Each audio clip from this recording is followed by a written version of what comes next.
Hey everybody, I'm Coach Bill Middleton and I'm here to talk with you today about our business planning workshop. Now, before you close out the video, let me tell you, I feel the same way most real estate agents feel about business planning workshops. They are traditionally boring. And in just a minute, I'm going to tell you why ours is not boring. Before I do that though, let me share with you, I've been in this business for about a decade. I've built a large real estate sales team. I've run some of the largest brokerage firms in the country, and I've been a national sales trainer for a large franchise real estate firm.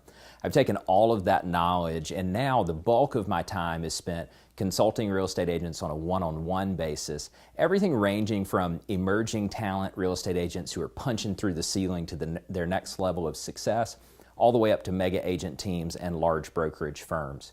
So here's what we do in our business planning workshop that makes it great. Number one is it's action oriented. They're going to walk out of there with a really solid action plan.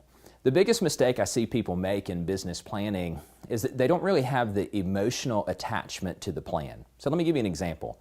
Most of the time an agent will say, well, I made, I don't know, $80,000 last year or $150,000 last year. And because I always want to be getting better, I'll just do $100,000 this year or $200,000 this year. And the number is somewhat arbitrary.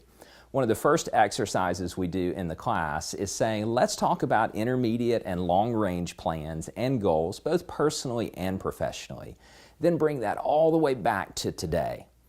We build that 2019 game plan with a lot of detail based on that intermediate or long-range game plan. So here's some things that they're going to get in the 2019 plan. First, I'm going to cover the 5 numbers that I think every real estate agent needs to have their eye on at all points in time in order to hit their goal. Then I'm going to walk them through the 3 critical lead generation and marketing levers and how to execute on each of those.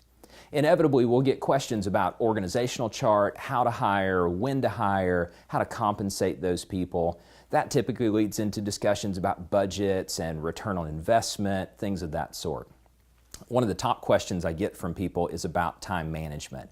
And I believe that what we're actually saying is it's about self-management, not time management. And I'll do a really great exercise with the agents on the differentiation between those two things. Finally, all the agents are going to leave the room with an action plan that they can go implement immediately. That way, between now and the end of the year, they can take all the steps they need to in order to make 2019 the best year of their real estate career. So if you think the agents in your market could benefit from a workshop like this, we'd welcome the opportunity to work with you.